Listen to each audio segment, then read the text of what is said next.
The Notorious Dutch Schultz. Part 2.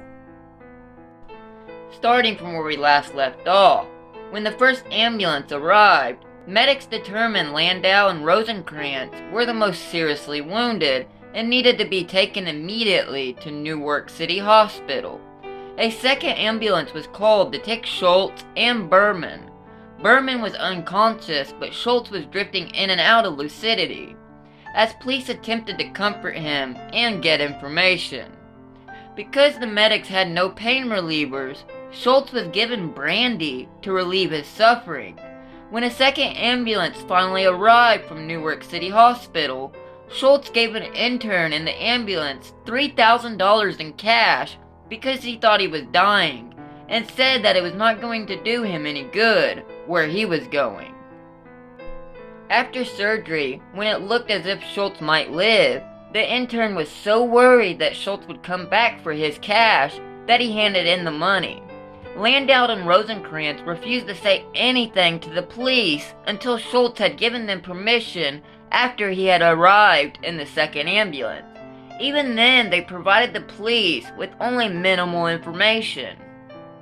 At 2:20 a.m., Otto Berman, the oldest and least physically fit of the four men, was the first to die. Abe Landau died of exsanguination, or loss of blood, at 6 a.m.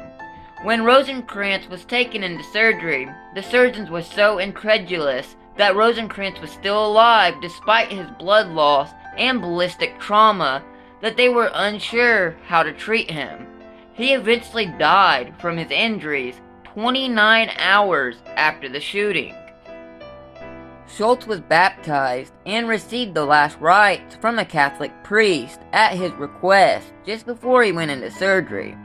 Schultz lingered for almost a day, speaking in various states of lucidity with his wife, mother, a priest, police, and hospital staff before he died of peritonitis on October 24, 1935, which is an inflammation of the abdomen.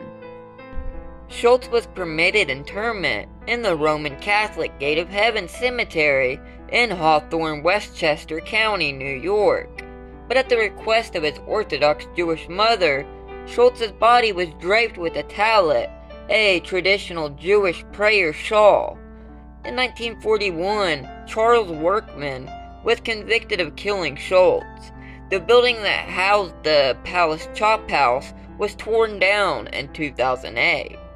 Remember, if it's more interesting, you can find it here.